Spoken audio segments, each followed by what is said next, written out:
இந்த சந்தர்ப்பத்துக்காகத்தான் நான் காத்துட்டு இருந்தேன். இதுதான் விதிங்கிறது. நீ அனுசரிச்சு போகணும். மனுஷ சரீரம் சில நேரங்கள்ல அக்னிக்கு இரையாகும், சிலர் மண்ணுக்கு இரையாவாங்க. இப்ப இந்த உடம்பு எரிக்கிறதுக்கோ புதைக்கிறதுக்கோ இல்ல, சந்தோஷத்தை அனுபவிக்க.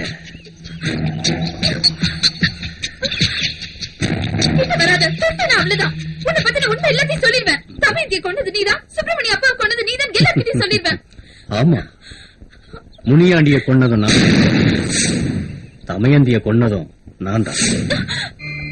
இன்னொரு கொலைய பண்ண வச்சிடாத, எனக்கு அதுல இஷ்டம் இல்ல.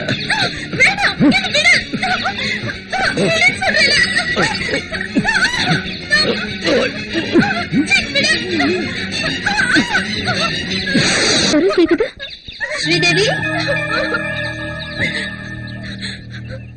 இங்க நடந்ததை சொன்னா உங்க அக்காவோட வாழ்க்கை என் கையில, நாசமாக்கிடுவேன்.